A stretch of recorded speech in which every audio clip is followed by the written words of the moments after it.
आप देख रहे हैं PB news Uttar Pradesh. Channel को लाइक एवं सब्सक्राइब करें, बेल आइकन दबाना न भूलें।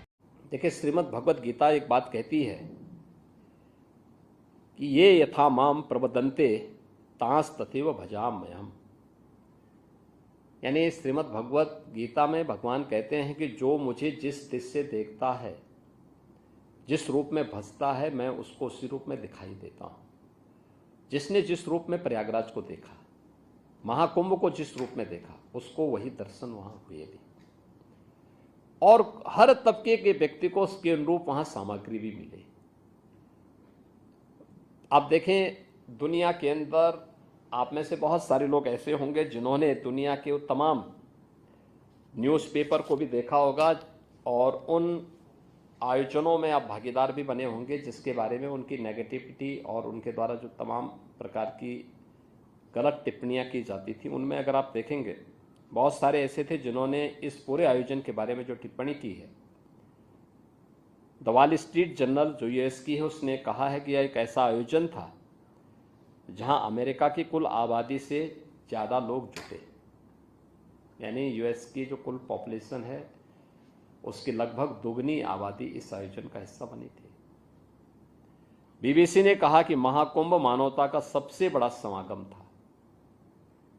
बीबीसी की टिप्पणियां हर व्यक्ति जानता है। एक्सप्रेस ट्रिब्यून ने यह विश्व का सबसे बड़ा धार्मिक समारोह था। द न्यूयॉर्क टाइम्स ने लिखा है कि आयोजन न केवल श्रद्धालुओं और पर्यटकों, यानी इस आयोजन में न केवल श्रद्धालु और पर्यटक ही नहीं बल्कि नेता और हस्तियां भी पहुंची। राइटर्स ने लिखा यह डिजिटल कुंभ था जिसमें व्यवस्था बनाने के लिए तकनीक का बेहतरीन इस्तेमाल किया गया था। हमने डिजिटल टूरिस्ट मैप भी जारी किया था। अगर किसी श्रद्धालु को कहीं जाना है तो उसके लिए उस प्रकार की व्यवस्था, क्यूआर कोड को डाउनलोड करिए, आप उसके माध्यम से वहाँ तक पहुँच सकते हैं। टॉयलेट की पोजीशन क्या है, आप उसके माध्यम से जानकारी ले सकते हैं।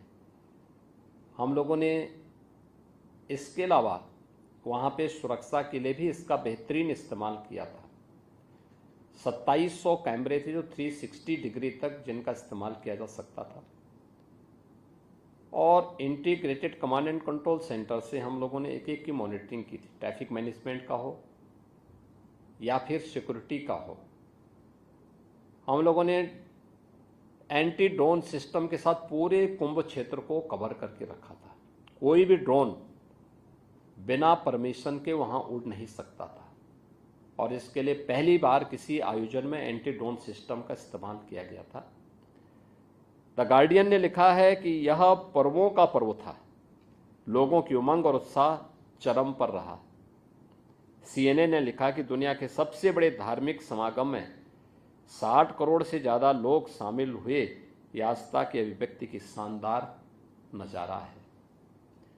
और यूनेस्को ने लिखा है, यूनेस्को के जो डायरेक्टर थे टिम कर्टिस, उन्होंने भी एक बयान इस पर जारी किया था। वे स्वयं महाकुंभ के आयोजन में भागीदार बने थे। उन्होंने भी इस बारे में लिखा कि यूनेस्को ने 2019 में कुंभ मेले को मानवता की अमूर्त सांस्कृतिक धरोहर के रूप में मान्यता दी।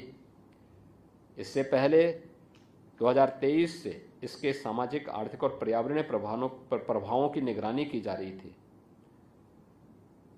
कुंभ मेला प्राकृतिक और सांस्कृतिक धरोहर के रूप में विश्व को एक नई दृष्टि प्रदान करता है।